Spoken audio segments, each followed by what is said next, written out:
let's talk about the attic inspection.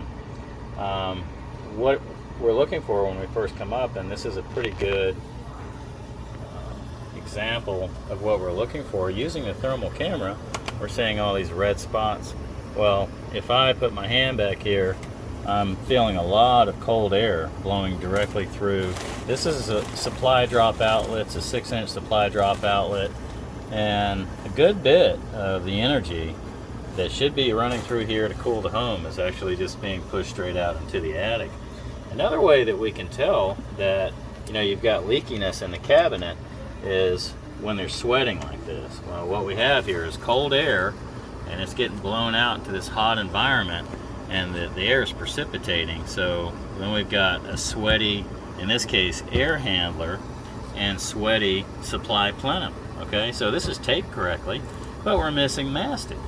Well, code calls for mastic to be no less than a nickel thick, and it's that way for a reason. It's missing here, and this is an installation deficiency. So this HVAC contractor did not use mastic, and it's not present, let alone nickel thick.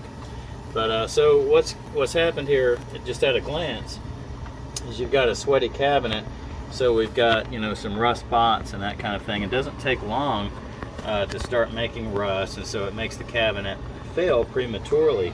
So this is basically one of those basic rules of thumb, is maintain what you have if you want it to last.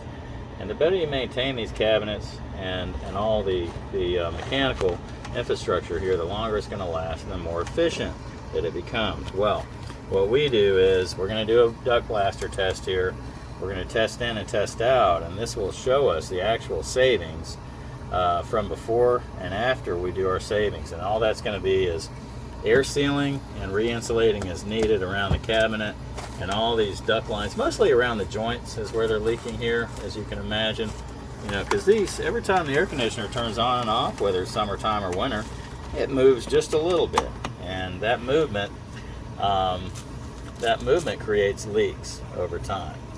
So once again, we'll air seal and insulate the ductwork, and this customer, because they're in Georgia and they're a Georgia Power customer, they're going to qualify for duct rebates, air sealing ductwork rebates from Georgia Power.